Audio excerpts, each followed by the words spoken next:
Mes chers collègues taxis, je reviens vers vous car une pétition a été mise en ligne vous demandant votre signature. Nous ne pouvons plus nous permettre la division, le sujet est trop grave, il en va de la survie de notre profession. Je m'explique. Le gouvernement a mis en place un dispositif pour certaines entreprises d'annulation de charges dont nous avons été écartés pour le motif que nous n'avions pas eu de fermeture administrative ni d'interdiction de travailler. Mais vous savez pertinemment, aussi bien que moi, que nous n'avons pas pu travailler normalement. Je m'explique. Nous avons subi la fermeture des gares. Nous avons subi également la fermeture des aéroports. Les déplacements professionnels des entreprises ont été annulés. Une interdiction de se déplacer librement pour la population a été instaurée. Les transports pour motifs médicaux ont tous quasiment été annulés. La fermeture des hôtels, des bars, des restaurants, des salles de spectacle nous a fortement impactés. L'arrêt des transports scolaires ou d'enfants scolarisés dans des structures spécialisées a été stoppé. Alors, que nous reste-t-il comme travail ? Je vous pose la question, que nous reste-t-il comme travail ? Alors, j'ai entendu également certains collègues se vanter qu'ils avaient les reins solides sur des radios, sur certaines radios.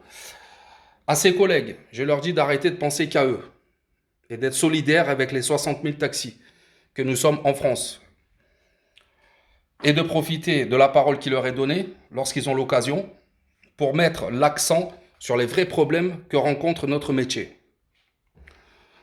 Aujourd'hui, pour avoir les reins solides, il faut être une multinationale. Certains grands groupes, pour ne pas citer de nom, ont accordé des réductions, voire des suspensions sur les redevances des loyers de radiotaxi ou de location-gérance. Même ces grandes multinationales du taxi sont en difficulté aujourd'hui. C'est pour vous dire à quel point nous sommes impactés par cette crise. D'ailleurs, nous invitons également les employés ou les affiliés à ces grands groupes de signer cette pétition pour nous accompagner. Mais revenons à nos affaires. L'État nous a accordé des reports de charges. On nous a proposé des crédits garantis par l'État pour pouvoir payer nos charges futures. Résumons, à nos dettes, on veut ajouter une dette pour créer de la surdette. Mais tout cela, au final, ne fera qu'alourdir le poids de nos dettes et fera qu'appauvrir notre corporation. Est-ce que vous trouvez ça normal ? Donc, je répète, est-ce que vous trouvez ça normal ? Donc, je vous demande à tous de prendre vos responsabilités, car le seul moyen de se faire entendre aujourd'hui, c'est de s'unir.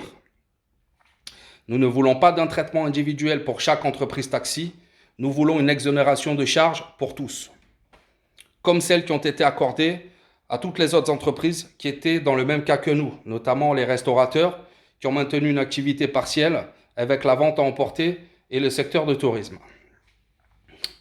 Effectivement, nous avons reçu une aide de 1 500 € de l'État.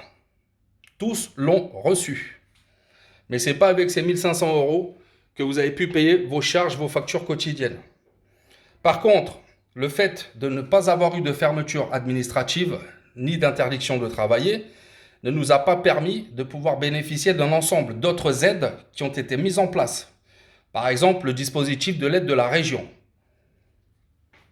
Je voudrais revenir sur un point important. Sur la période de confinement, un député de la Loire, M. Julien Barovitz, a écrit à M. le ministre de la Santé, Olivier Véran, concernant l'approvisionnement en masques pour la minorité de taxis conventionnés qui ont dû sortir pour assurer les transports de patients pour des soins d'urgence ou pour assurer le transport des personnels soignants, souvent à titre gratuit, plus par professionnalisme et solidarité que par rentabilité.